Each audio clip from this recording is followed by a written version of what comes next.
fluorescent lights buzzed overhead, casting a sickly glow over the empty hospital ward.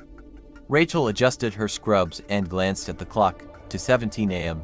She'd been working the night shift for 6 months, and the late-night quiet had become almost comforting, a strange contrast to the chaos of daytime. As a nurse in the emergency department, Rachel was accustomed to the odd hours and the eerie silence that enveloped the hospital when most people were asleep. But tonight felt different. The air was heavy, like a storm brewing just beyond the walls, and an unsettling tension hung in the silence. Her first round of checks was uneventful.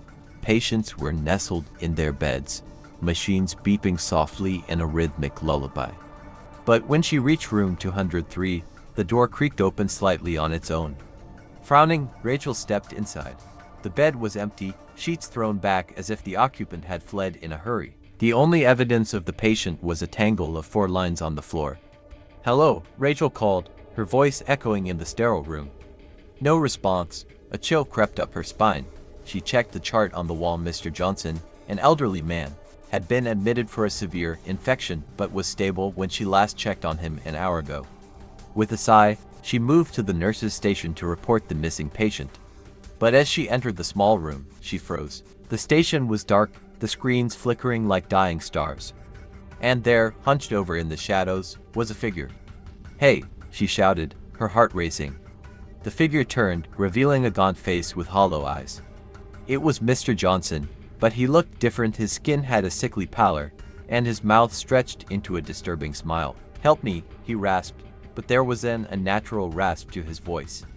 "I can't find them." "Find who?" Rachel stepped back, the hairs on her neck standing on end. "Those who come for you. They're waiting." Panic surged through her. She turned to flee, but the lights flickered again, plunging her into darkness. She fumbled for her phone, praying it had service, but the screen stayed black. When the lights returned, Mr. Johnson was gone. Heart pounding, Rachel ran to the front desk. The night shift was always eerie, but this felt like something more. She tried to shake off the feeling as she resumed her rounds, telling herself it was just exhaustion playing tricks on her. Minutes turned into hours, and the clock crept closer to 3 a.m., but the sense of dread only deepened. As she entered room 205, a shiver ran down her spine. The patient inside was staring at the ceiling, eyes wide with terror. "What's wrong?" Rachel rushed to the bedside. "They're coming," the woman whispered, her voice shaking. "I can hear them." "Who?" Rachel pressed, feeling a mixture of fear and concern. "The ones who take you away." The woman's breathing grew erratic, and Rachel tried to calm her, but a heavy silence filled the room. It felt as if the very walls were pressing in, absorbing their words. Suddenly, the lights went out again. This time, she could hear faint whispers, distant and echoing, like a chill and wind through the hallways. She felt a pull, a compulsion to move toward the sound. "No, don't go." The woman screamed as Rachel turned, but it was too late. The whispers were intoxicating, drawing her away. In the dark, she wandered, following the sound until she reached the stairwell. The whispers grew louder, a cacophony of voices calling her name. She hesitated at the top step, peering down into the abyss below. Shadows danced in the dim light, and she felt a rush of cold air. "Help us!" The voices swirled around her, pleading, menacing. It was like a swarm, overwhelming her senses. She stumbled backward, heart racing, and nearly fell. "Get out! Get out!" A voice broke through the chaos. It was Mr. Johnson, his eyes now filled with desperation. "They're not what they seem." She turned to run back to the ward, but the darkness thickened around her, gripping her like a vice. Panic clawed at her throat as she raced through the maze of empty halls, searching for any sign of life. The whispers chased her, louder and more frantic. Finally, she burst into the nurse's station, slamming the door behind her. She grabbed the phone, her hands trembling.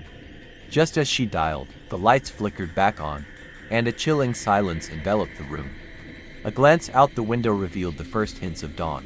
She breathed a sigh of relief, thinking maybe she had imagined it all. But as she turned, she caught a glimpse of her reflection. In the glass behind her stood Mr. Johnson, pale and smiling, his hand raised in a wave. "Thank you for joining us," he whispered, and the lights flickered one last time before plunging the room into darkness. In the morning, when the day shift arrived, They found the nurse's station empty and the phone off the hook, but Rachel was never seen again. Only whispers filled the halls of the hospital, where the night shift was always haunted by the shadows of those who came before. The clock on the wall ticked ominously, marking the slow passage of time as Jane sat at the nurse's station. The hospital was quiet, save for the occasional beep of machines and the distant sound of footsteps echoing through the corridors. It was 2 a.m., the darkest hour of the night shift, and she could feel the weight of the silence pressing down on her. As a seasoned nurse, Jane had seen her share of emergencies and late-night crises, but tonight felt different. There was an unsettling aura that clung to the air, thickening it with an inexplicable tension. She rubbed her eyes, trying to shake off the fatigue, and turned her attention back to the charts laid out in front of her. A soft rustling sound broke her concentration. Jane looked up to see a shadow moving down the hall, just beyond the reach of the dim lights. It was probably just a restless patient, she thought, or maybe one of the aides making their rounds. But the figure moved strangely, almost gliding rather than walking, and a shiver ran down her spine. Deciding to investigate, she stood and walked toward the source of the sound. As she turned the corner, she found room 203 ajar. The light inside flickered, casting eerie shadows on the walls. She hesitated, her heart pounding, but pushed the door open. Inside, the room was empty except for the bed, the sheets tightly tucked. The air was stale, and the faint smell of antiseptic mingled with something else, something musty and rotten. Jane stepped inside, her unease growing. "Hello?" She called out, her voice wavering slightly. No answer. She approached the bed and noticed a chart on the bedside table. It was marked with notes from earlier shifts, detailing the condition of Mr. Anderson, a patient who had been recovering from surgery. But the most recent entry, from just an hour ago, was scrawled in hasty handwriting, "Patient unresponsive. Possible agitation. Where are you, Mr. Anderson?" She murmured to herself. Just then, she heard the faintest sound, a whisper, like a breath against the back of her neck. Jane spun around, but the room was still empty. She left room 203, her instincts screaming that something was off. As she walked back toward the nurse's station, she glanced at the other rooms. Everything seemed normal, patients sleeping, machines humming, but she couldn't shake the feeling of being watched. Back at the station, she tried to focus on her work, but her thoughts kept drifting. The darkness outside pressed against the windows, and the lights flickered again. With a sigh, she decided to check on Mr. Anderson once more, thinking perhaps he had simply been in the bathroom. When she reached room 203 again, the door was wide open. A cold gust of air hit her as she stepped inside, the musty smell now more pronounced. But the bed was still empty. "Mr. Anderson?" She called out, her voice stronger this time. The silence was deafening. She moved to the bathroom, but it was also empty. Confusion twisted into anxiety as she turned back to the room. Suddenly, she heard the unmistakable sound of footsteps behind her. She whipped around to find Mr. Anderson standing in the doorway, his face ashen, eyes wide with a wild, haunted look. He was barefoot, dressed only in his hospital gown, and his hair was disheveled. "Mr. Anderson, where have you been? You need to get back to bed," she exclaimed, rushing toward him. He didn't respond. Instead, he stared past her, his gaze fixed on something just out of her line of sight. "They're coming for me," he whispered, his voice trembling. Who's coming?" Jane asked, concern flooding her. "They won't let me leave. I can feel them watching." The room grew colder, and Jane felt a shiver crawl down her spine. She turned, half expecting to see someone lurking in the shadows, but there was nothing, only the oppressive silence. "Mr. Anderson, let's get you back to bed," she said, trying to keep her voice steady. She reached for his arm, but he flinched away. "No, you don't understand," he shouted, his voice rising. "They're right there." Before she could respond, he turned and bolted down the hallway, leaving Jane standing in shock. "Mr. Anderson," she cried, chasing after him. The hospital corridors seemed to stretch endlessly, lights flickering as she ran. She called out for him, but only silence answered. Each room she passed felt alive, shadows dancing within, and she couldn't shake the feeling that the hospital itself was closing in around her. Finally, she spotted him in the break room, standing in front of the large window that overlooked the parking lot. He was staring out into the darkness, his breath fogging the glass. Mr. Anderson, Jane rushed in, but when she reached him, he was already gone. The room was empty, the chair he had been sitting in pushed back as if he had been yanked away. The air was thick with a heavy silence. "Where are you?" she whispered, panic rising in her chest. Just then, the lights flickered again, and the whispers returned, soft and insistent, wrapping around her like a shroud. Jane turned, but there was no one there. She stumbled backward, her heart racing. Suddenly, her phone buzzed violently in her pocket, the screen lighting up with a message from the head nurse. "All staff, report to room 203 immediately." With a surge of adrenaline, Jane sprinted back to the room, her mind racing with dread. What had happened? Why were they all being summoned? As she reached the door, she found it closed tightly. She pushed against it, but it wouldn't budge. Panic clawed at her throat. "Let me in," she shouted, pounding on the door. "What's going on?" The door finally swung open, revealing a gathering of nurses and doctors, their faces pale. "Jane, thank God you're here," the head nurse exclaimed, her eyes wide with fear. "What happened?" Jane demanded, pushing through the crowd. "Mr. Anderson. He was found in the supply closet," the head nurse replied, her voice trembling. "He's gone." "What do you mean gone?" Jane's heart sank. "I saw him just a minute ago. He was right here. His chart says he was declared dead earlier tonight. He's been gone for hours." Time seemed to stand still as realization crashed over her. She had been speaking to a ghost, a remnant of someone who had already slipped into the void. The whispers intensified, filling her mind with a cacophony of despair.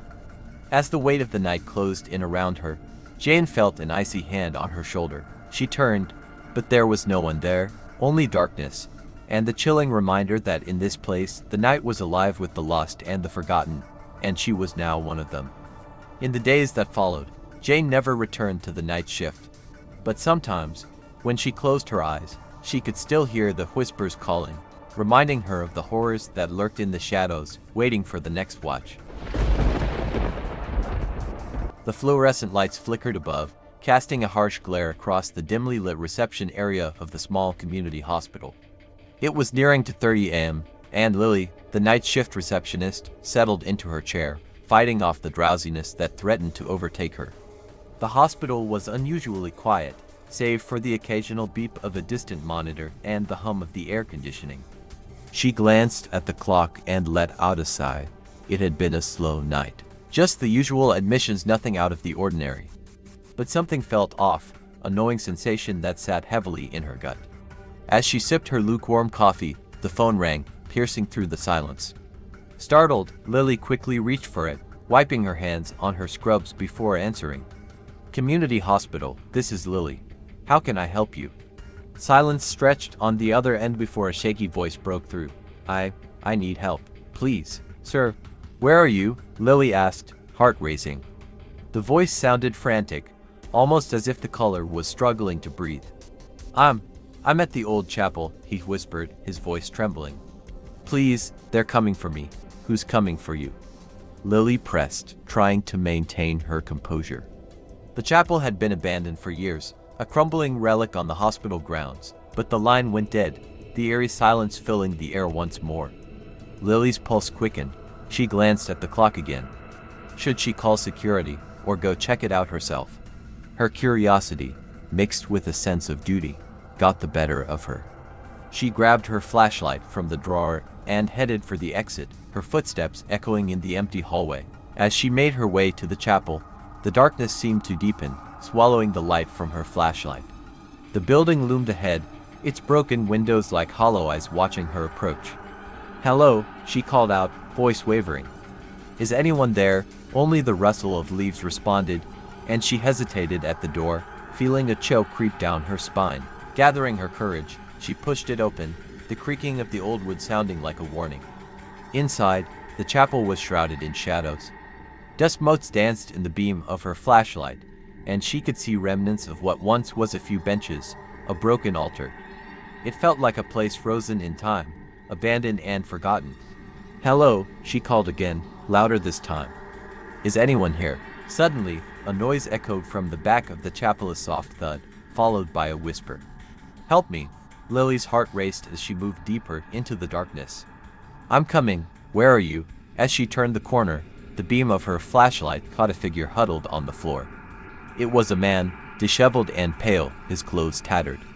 He looked up at her with wide, terrified eyes. "Please," he gasped, "they're coming for me." Who's coming?"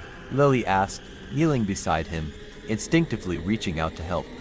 But before he could answer, a chilling wind swept through the chapel, extinguishing her flashlight and plunging them into darkness. Panic surged through her as she fumbled for her phone, desperately trying to turn on the flashlight app. When the light flickered back to life, the man was gone. The space felt oppressive, the shadows shifting as if they were alive. She stood slowly, the air thickening around her.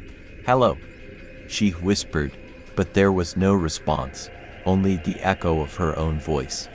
Suddenly, her phone buzzed in her pocket, and she pulled it out to see a missed call from the hospital. With trembling hands, she called back. "Lily, thank God." The voice on the other end was frantic. "We've had a report of someone in the chapel. You need to get out of there." "What do you mean?" Lily's heart sank. I'm not alone. There was a man here. Lily, listen to me. That chapel has been abandoned for years. There's no one there. Just get out now." The words sent a chill through her. "But, go." The voice interrupted, urgency lacing every syllable. Before she could respond, the phone cut out. The chapel plunged into silence again, but this time it was broken by the sound of shuffling footsteps behind her. Lily turned, heart racing, and in the dim light, she could make out a shadow moving toward her. It wasn't the man. This figure was taller, more menacing. She stumbled backward, fear gripping her throat. "Who are you?" she yelled, trying to sound brave but failing miserably. "Help me," the figure rasped, its voice a haunting echo of the man she had encountered moments before. "No," Lily screamed, turning on her heel and sprinting toward the door. She could hear the footsteps closing in behind her, heavy and relentless. Just as she reached the entrance, the door slammed shut with a deafening bang, trapping her inside. She pounded against it, panic surging through her veins as she felt a cold presence looming closer. "Help me," the voice called again, more desperate this time, filling the air with an eerie wail. With one final push, she threw herself against the door, and it flew open. She stumbled into the night, gasping for breath. The shadows seemed to recede as she bolted toward the hospital, her heart pounding in her ears. Once inside, she collapsed at the reception desk, shaking and breathless. A nurse rushed over, eyes wide with concern. "Lily, what happened? You look like you've seen a ghost." "I don't know," she stammered, trying to compose herself. "There was a man. He said he needed help. But there was something else, something wrong." The nurse's expression changed, a mix of sympathy and fear. "You're not the first to hear the voice, you know. That chapel, it has a history. People say it's haunted by those who never left." Lily's breath hitched as she recalled the man's desperate eyes, the shadows that had lurked just beyond her vision. But he was real. The nurse shook her head gently. "Sometimes, the echoes of the past can feel realer than life. Just stay away from the chapel, okay?" As the nurse walked away, Lily sat in silence, the weight of what she'd experienced settling heavily on her. She glanced at the clock, still early in the shift. But as she looked out the window at the chapel, she could have sworn she saw a figure standing in the doorway, waiting, watching. And in that moment, she realized that the night shift had only just begun, and some calls were never meant to be answered. Alright everyone, that brings us to the end of our story. If you enjoyed this video and would like to see more content like this, don't forget to hit the like button and subscribe to our channel. And if you have similar stories you'd like to share with us, feel free to reach out. Thank you for watching, and until next time, take care.